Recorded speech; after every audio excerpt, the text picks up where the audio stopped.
It's time for another lesson about love.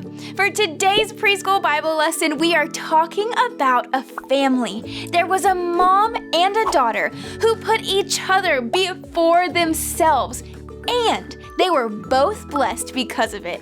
In 1 Corinthians 13, it says that love puts others first. It is not self-seeking. Let's see how this family did that and how we can too. But first, it's game time.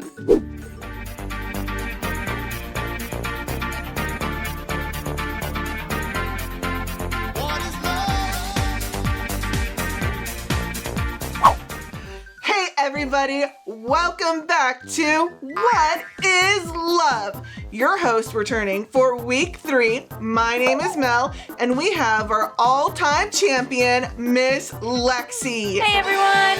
Awesome. So far, you have played 2 times. In both of those times, you've got 1 question wrong. I know! Let's see if we can get 100%. Okay. All of the questions right. Yes. With everything on the table, winners get everything, losers get sprinklified. Oh no. The first question is, what will make God love me more? If I'm really good, if I have superpowers, or nothing. What will make God love me more? Well, superpowers are awesome, but I'm just me and I don't have superpowers, so nothing? Correct! Yay! That is right! Way to go! First one, right, out of the gate. All right, Okay, here we go. on to question number 2. What takes God's love from me? When I don't eat my vegetables, which you should always do. Always eat your vegetables. Always. When a ninja takes it from me, Oof.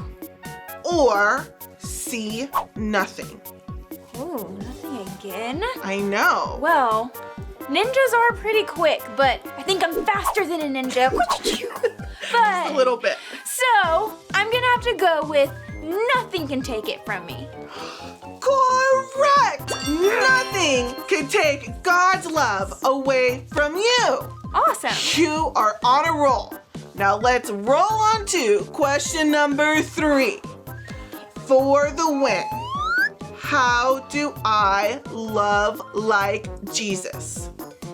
A, make heart-shaped cookies for my friends. Ooh, that's fun. That sounds yummy.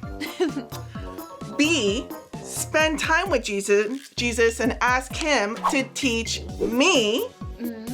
Or C, learn how Jesus loved others in the Bible. Ooh, wait a second.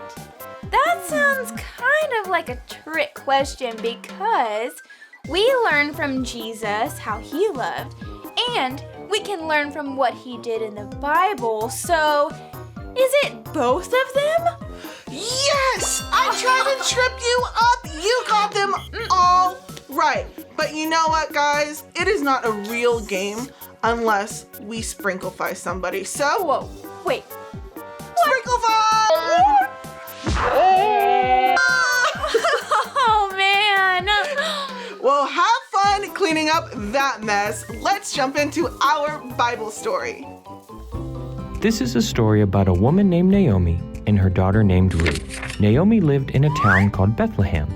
At the time, Bethlehem was going through a famine. This meant that there was no food for anyone to eat. Naomi and her husband decided that it was best for their family to move to a new place with their 2 sons called Moab. Sadly, when they got to Moab, Naomi lost her husband, and then it was just her 2 sons and their wives, Orpah and Ruth. Later on in life, Naomi lost both of her sons too. This was so sad for Naomi. The only people left in her family was Orpah and Ruth. One day, Naomi heard that the Lord had given food to the people in her hometown Bethlehem, and she planned to return home. Ruth, Orpah, and Naomi started traveling home. Naomi stopped and told them that they didn't have to stay with her. and travel to Bethlehem. She told them to go their separate ways so that they could start over. Orpah listened to Naomi and returned home, but Ruth loved Naomi and did not leave her.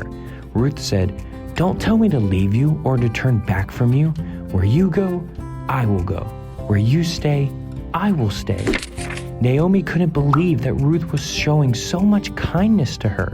So both Ruth and Naomi made their way to Bethlehem, where there was so much food. When Ruth and Naomi arrived to Bethlehem, Ruth went out to try to find some leftover food from anyone who would help her. God showed favor on Ruth for loving Naomi.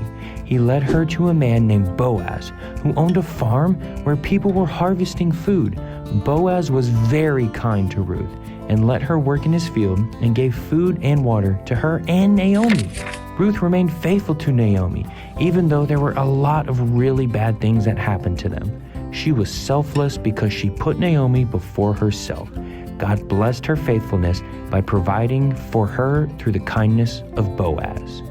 Ruth was so selfless to stick with Naomi after all those bad things happened. If they would have split up, then they both would have been alone and probably pretty sad. They might not have ever met Boaz if they hadn't have stuck together. It is a good thing to be selfless and to put others before yourself. We can do that too by putting our family and our friends before ourselves and helping each other. This is an amazing thing about love. Now, let's jump in to our memory verse.